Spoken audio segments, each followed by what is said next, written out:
Welcome to CivilNet. We're joined once again by Azerbaijani human rights and democracy activist Mahammad Mirzali. I decided to invite Mahammad for an interview just over a month ago. He was subject to a knife attack in the French city of Nantes. Mahammad was stabbed 16 times. We had our first interview, which provoked an array of reactions on social media platforms, overwhelmingly positive, but with some negative ones as well. Most importantly, following the interview, Mahammad was once again physically targeted. So, Mahammad, thank you very much for your time again. Can you tell us what happened after our interview? Teşekkür ederim Emilio, məni dəvət etdiyiniz üçün bir daha. Thank you for having me again, Emilio. After our first interview, when it aired, the next day someone broke the window of my car. Then, on the 2nd of May, a group of unknown individuals tried to break into my apartment. They took a photo of my apartment. Once I phoned the police, they ran off, unfortunately. I think the Azerbaijani government is against friendship and warm relations between Armenians and Azerbaijanis. They just can't digest it. As an activist, I want peace between Armenians and Azerbaijanis. In this forum, we can have discussions like journalists, bloggers, and YouTubers. Our nations could live in peace. Birlikdə mehriban şəkildə yaşasınlar. And what reactions did you get with regards to the interview from Azerbaijanis and also people within Azerbaijan? Keçən müsahibədə zaten mən bildirmişdim ki, istər erməni tərəfi, istər Azərbaycan tərəfi. Like I said in my first interview, some people will criticize us and some will side with us. Well, I get quite a positive reaction from Armenians, but not Azerbaijanis. To be honest, it was the government's propaganda that triggered this negative reaction from Azerbaijanis. I was called a traitor, that I was sold. They even were saying that I'm being financed by Armenians. Well, they have been accusing me of all that since 2016. Whatever they're saying, I think we should keep having discussions. Sivil diskurslarımızı davam etdirməliyik. And what was so provocative in your opinion? Why did some Azerbaijanis and Armenians react so negatively to the interview? Bu qədər mənfi reaksiyanın səbəbləri ondan ibarət. The reason for all this negativity, I think, is because hate still resides in the hearts of some people. It was embedded in us from school, I think. I remember when I was in school, Armenians were depicted as murderers and enemies to us. I was thinking the same when I was in school. But as I grew older, I understood this hate must blow over soon. Our nations won't be able to live in peace with this hate. I urge everyone to get rid of this hate and instead fill its place with love.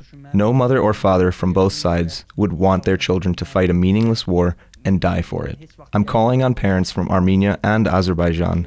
You can stop this from happening. Don't let your child be a victim of propaganda. Onların qəlbindən o kin qüdrəti çıxarda bilərsiniz. And we saw posts in solidarity from Reporters Without Borders and other individuals and groups. After the recent harassment and attack on your property, what arrangements have you been making with regards to your safety? Təşəkkür etmək istərəm ki, mənə qarşı olunan hücumları. I appreciate that you are informing everyone about the attacks on me. Reporters Without Borders and the Journalist Defense Committee also wrote about it. I was placed in a hotel for only 3 days by Reporters Without Borders due to safety concerns. Even though I was constantly getting in touch with French authorities and other organizations and spoke about this matter with my lawyer, I still live at the same address, and a threat is still hanging in the air. The French government's irresponsibility makes me consider my future in this country. I think I must find another country to settle in. Yenidən məskunlaşmalıyam. We spoke after your initial interview and you were happy to do another interview, which we are doing today, but are you not afraid of the consequences? Azərbaycanlılara belə bir deyim var ki, qorxan gözə çöp düşər. There is a saying in Azerbaijan, fear blows wind into your sails. If the dictator Ilham Aliyev is not afraid of the consequences of his wrongdoings, why should we be afraid of acting against him? Personally, it's not a problem for me to be interviewed by you. I think our discussion will motivate the future generation. It can eliminate the hate the future generation will possess. We are all going to die one day, so I'm not afraid. Bir gün doğulan insan bir gün öləcək. And for those who don't know, Mirzali has a channel on YouTube with nearly 300,000 followers, and many of his videos get hundreds of thousands of views, and they are extremely critical of the Azerbaijani government. I think there is a perception in Armenia that Aliyev is extremely popular in Azerbaijan.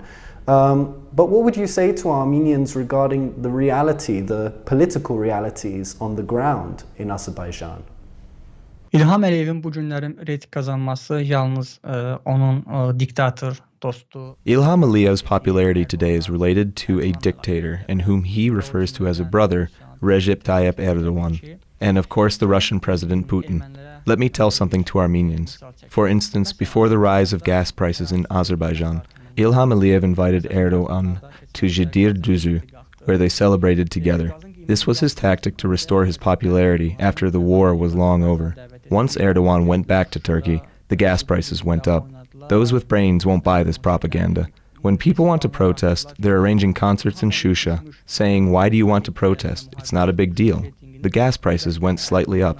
Look what we gained," and things like that. And again, it's propaganda. But I think sooner or later his regime will perish. 3 ildə olsa, 5 ildən sonra da olsa İlham Əliyevin süqutu baş verəcək. And what's next for Ilham Aliyev and his regime? Is democracy coming to Azerbaijan, in your opinion? Bu suala sadəcə cürət cavab vermək istəyirəm. Demokratiya və Azərbaycan. It makes me snicker when I hear democracy and Azerbaijan in the same sentence. Those two don't match up at all in my opinion. While Ilham Aliyev is in power, I don't think there will be any signs of democracy.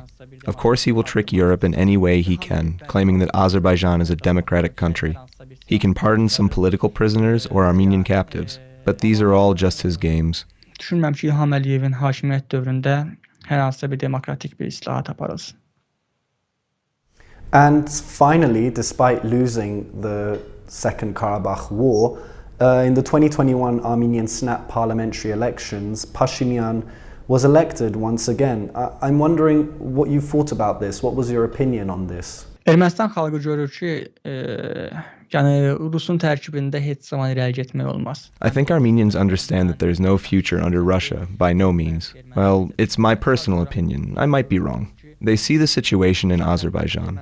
On the other hand is Ilham Aliyev, Putin's puppet, and Nikol Pashinyan, who's the democratically elected leader who's leading them towards Europe, not Russia. I think that what's happening before and after the war was a ploy to overthrow Nikol and bring in a pro-Russian leader. It's so obvious. I mean, for many years, Ilham Aliyev never even thought about war, let alone to start one. But during Nikol's term, all of a sudden, he started a war. A day before the war erupted, Azerbaijani representatives from parliament traveled to Moscow, and once they were back, the war started. I think Armenians made the right choice by electing Nikol Pashinyan as their prime minister. I want to congratulate Nikol and his team for winning the election, and I wish for both Armenians and Azerbaijanis to live in peace and prosperity. Və Ermənistan xalqına, eləcə də Azərbaycan xalqına xoşbəxtlik diləyirəm. Well, donc, Mahammad, tashakkur. Merci. And thank you for joining us on CivilNet.